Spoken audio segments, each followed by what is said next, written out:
G Mohandas കൂടി നമുക്കൊപ്പമുണ്ട്. T G Mohandas, കേരളത്തിലെ നേതാക്കൾക്ക് നിരവധി ആളുകൾക്ക് പ്രതീക്ഷയുണ്ടായിരുന്നു എന്നെ പരിഗണിക്കുമെന്ന്. അതിനിടയിലേക്കാണ് ഇദ്ദേഹം വരുന്നത്. ഇദ്ദേഹം ലക്ഷ്യം കാണാൻ സാധ്യതയുണ്ടോ? സാധ്യതയുണ്ടെന്ന് തോന്നിയിട്ടായിരിക്കുമല്ലോ അദ്ദേഹത്തെ പ്രസിഡന്റ് ആക്കിയിരിക്കുന്നത്. അപ്പോൾ അദ്ദേഹത്തിന്റെ പെർഫോമൻസ് അത് നമുക്ക് കാത്തിരിക്കാം. അദ്ദേഹം എന്ത് ചെയ്യുന്നു, എങ്ങനെ ചെയ്യുന്നു ഒക്കെ. ഒരു കോർപ്പറേറ്റ് മുതലാളി BJPയെ വിലക്കെടുത്തു എന്നും മറ്റുമുള്ള വിമർശനങ്ങൾ എതിർചേരിയിൽ നിന്നായാലും ഉയർന്നു വരുന്നുണ്ട്. അത്തരം സാധ്യതകൾ ഒരു വ്യവസായി സ്വാഭാവികമായി ഒരു പാർട്ടിയെ നയിക്കാൻ വരുമ്പോൾ അത് ഒരു നെഗറ്റീവ് മാർക്ക് കൂടി നൽകുന്നില്ലേ? ഒരു ചായക്കടക്കാരൻ പ്രധാനമന്ത്രിയാക്കി BJP. അപ്പം വിമർശനത്തിന് വല്ല കുറവും ഉണ്ടായോ? എതിർപക്ഷത്തു നിന്ന് വിമർശനമേ ഉണ്ടാവുകയുള്ളൂ. അത് എതിർപക്ഷത്തു നിന്ന് ഒരു സർട്ടിഫിക്കറ്റ് വാങ്ങി ആരും, ഈ പക്ഷമോ മറ്റേ പക്ഷമോ ആരും ഇന്നുവരെ സർട്ടിഫിക്കറ്റ് വാങ്ങിയിട്ടില്ല. അപ്പൊ അതുകൊണ്ട് അത് വിടുക, വിമർശനമേ ഉണ്ടാവുകയുള്ളൂ. അതിലൊന്നും കഥയൊന്നുമില്ല. ഇതിപ്പോൾ ആരെ ആക്കി കഴിഞ്ഞാലും അവർ വിമർശിക്കും.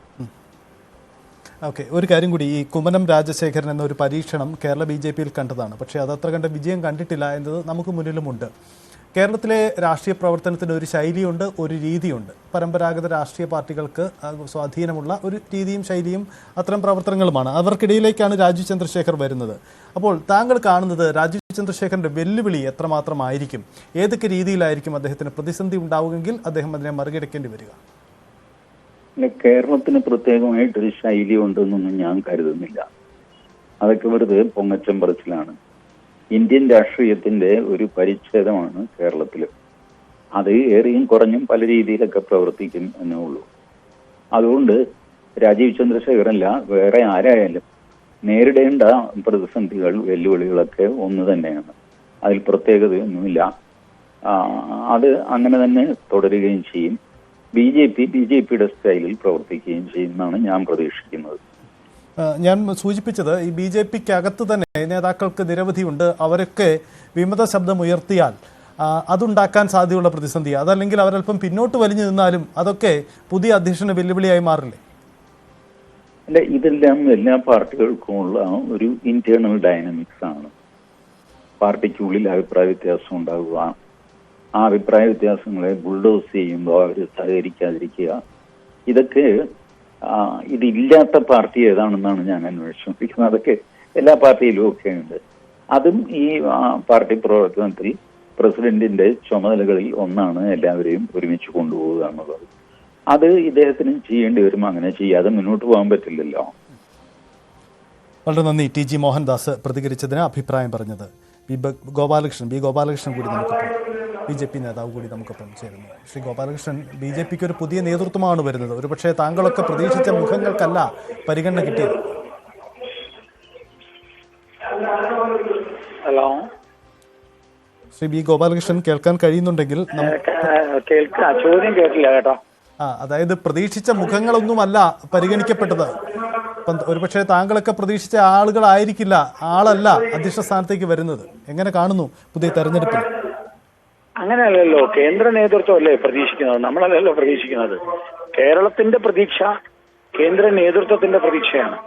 കേരളം എങ്ങനെ മുന്നോട്ട് പോകണം, കേരളത്തിൽ പുതിയ ഒരു കേരളം സൃഷ്ടിക്കാൻ, കേരളത്തിലെ ചെറുപ്പക്കാരെ, കേരളത്തിലെ യുവാക്കളെ, കേരളത്തിലെ കേരളത്തിലെ ടെക്നോക്രാഫ്റ്റ്സിനെ, കേരളത്തിലെ ജനങ്ങളെ അവരുടെ ഹൃദയത്തിലേക്ക് എങ്ങനെ ഒരു പുതിയ കേരളത്തെ സൃഷ്ടിക്കാം എന്ന പ്രതീക്ഷ അഖിലേന്ത്യാ നേതൃത്വത്തിനുണ്ട്.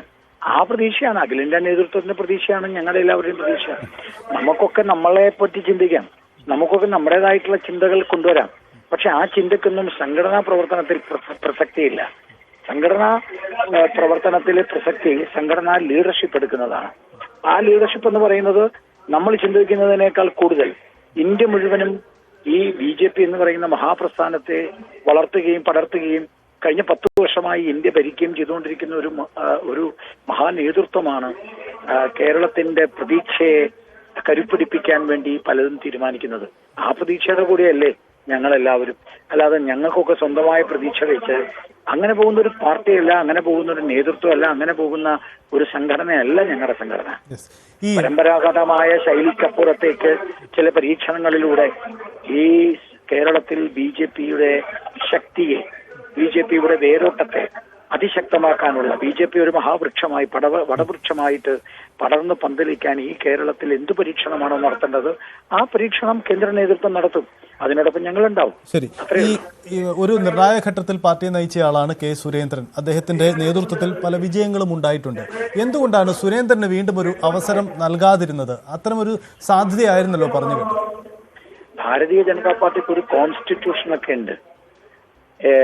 മറ്റു പല പാർട്ടികളെ പോലെ വായി തോന്നുന്ന മാതിരി അല്ലെങ്കിൽ ഓരോരുത്തരും തീരുമാനിക്കുന്ന മാതിരി ചെയ്യാൻ പറ്റില്ലല്ലോ. കേരളത്തിലെ എല്ലാ ജില്ലാ പ്രസിഡന്റുമാരും 5 വർഷം പൂർത്തിയാക്കിയ എല്ലാ ജില്ലാ പ്രസിഡന്റുമാരും മാറിയില്ലേ? കേരളത്തിലെ 5 വർഷം പൂർത്തീകരിച്ച ജില്ലാ പ്രസിഡന്റുമാർ മാറാത്ത എവിടെയുമില്ല. അത് ഇന്ത്യ മുഴുവൻ അങ്ങനെയാണ്. സ്വാഭാവികമായിട്ടും അതിന്റെ കാലവും അതിന്റെ കാലഘട്ടവും ഒക്കെ ഉണ്ട്. വളരെ ദീർഘനാൾ, എനിക്ക് തോന്നുന്നു 3 വർഷമാണ് ഒരു പ്രസിഡന്റിന്. അദ്ദേഹം 5 വർഷം പൂർത്തീകരിച്ച ആളാണ്.